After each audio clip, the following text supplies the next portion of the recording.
Hello students, class 5th subject Hindi, topic सर्वनाम। सबसे पहले हम पढ़ लेते हैं कुछ उदाहरण। जसलीन 5वीं कक्षा में पढ़ती है। जसलीन परिश्रमी, बुद्धिमान और सुशील है। जसलीन की बातों का लोहा सभी मानते हैं। सभी जसलीन से मित्रता करना चाहते हैं।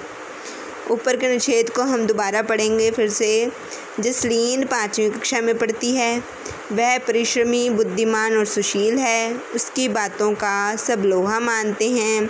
सभी उससे मित्रता करना चाहते हैं।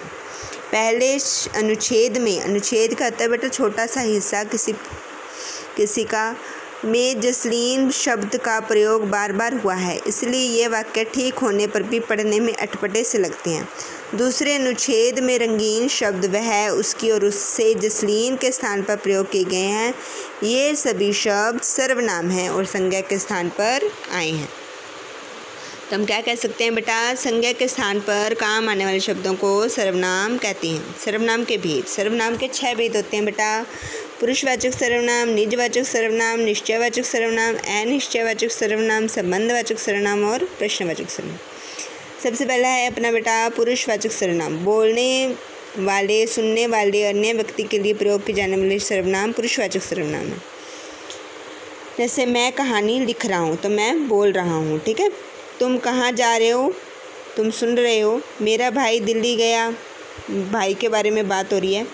वह हिंदी में कमज़ोर है, किसी थर्ड पर्सन के बारे में बात हो रही है। यह मैं और मेरा बोलने वाले के लिए, तुम सुनने वाले के लिए और वह अन्य व्यक्ति के लिए आए हैं। ये सभी शब्द क्या हैं, पुरुषवाचक सर्वनाम। पुरुषवाचक सर्वनाम के 3 भेद होते हैं, उत्तम पुरुष, मध्यम पुरुष और अन्य पुरुष। सबसे पहले हम देख लेते हैं बेटा उत्तम पुरुष कौन से होते हैं। उत्तम पुरुष वो होते हैं बेटा जिन शब्दों का प्रयोग बोलने वाला अपने लिए करता है, वे उत्तम पुरुष होते हैं। जैसे मैं, मैंने, मेरा, मुझे, हम, हमने, हमसे, हमको आदि। क्या होता है, जैसे बेटा कोई अपनी चीज़ के लिए कुछ बोलता है जिसके अंदर उसका कोई अधिकार होता है। जैसे मेरी कलम टूट गई, मुझसे यह काम नहीं होगा, हमारी गाड़ी आ गई, हमने टिकट खरीद ली। नेक्स्ट है बेटा मध्यम पुरुष, जिसको आप इंग्लिश में सेकंड पर्सन भी कह देते हैं। जिन शब्दों का प्रयोग सुनने वाले के लिए किया जाता है उसे मध्यम पुरुष कहते हैं। जैसे तुम, तुम्हें, तुमसे, तुम्हारी, आप, आपने, आपको आदि। तुमसे कुछ बातें करनी है, तुम्हारी माँ तुम्हें खोज रही है, आपने अच्छी कविता सुनाई, आपको पुरस्कार मिलना चाहिए। नेक्स्ट है बेटा अन्य पुरुष। जिन शब्दों का प्रयोग बोलने वाला और सुनने वाला किसी अन्य व्यक्ति के लिए करता है तो वे अन्य पुरुष कहलाते हैं। जैसे वह, उसकी, उसने, उससे, वे, उनको, उन्हें आदि।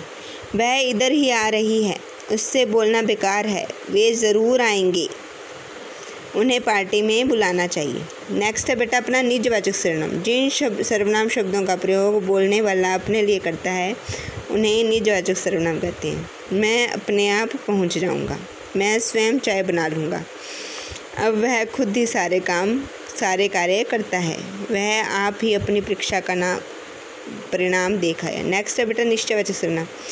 जो सर्वनाम किसी निश्चित व्यक्ति के लिए प्रयोग में लाया जाता है उसे निश्चयवाचक सर्वनाम कहते हैं। इसे संकेतवाचक कहते हैं, मतलब किसी भी काम करने का उसका पूरा निश्चय हो, दृढ़ संकल्प हो, उसे निश्चयवाचक। यह लंबा है, इसका बोलना उचित है, इसे जल्दी हटाओ, उससे बातें करना बेकार है।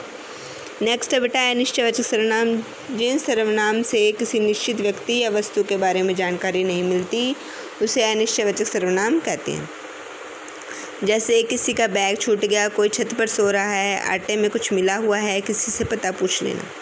नेक्स्ट है बेटा संबंधवाचक सर्वनाम। जो सर्वनाम वाक्य के दूसरे सर्वनाम से संबंध स्थापित करें वे संबंधवाचक सर्वनाम कहलाता है। जैसे जैसी करनी वैसी भरनी, जिसकी लाठी उसकी भैंस, जो परिश्रम करेगा वह सफल होगा, जो मेरे पड़ोस में आया है उसका नाम माधवकांत है। बेटा एक दूसरे से क्या है, रिलेटेड है, मतलब जो करेगा वो भरेगा, है ना। नेक्स्ट है बेटा प्रश्नवाचक सर्वनाम। प्रश्न पूछने के काम आने वाले शब्दों को प्रश्नवाचक सर्वनाम कहते हैं। जैसे मेरे कपड़े किसने धो दिए, मतलब पता नहीं हमें किसने धोए। पार्टी कब शुरू होगी, यह कार किसकी है, कप कौन ले गया। तो ये था बेटा अपना इजी सा टॉपिक सर्वनाम। आई होप आपको समझ आया होगा। Thank you very much.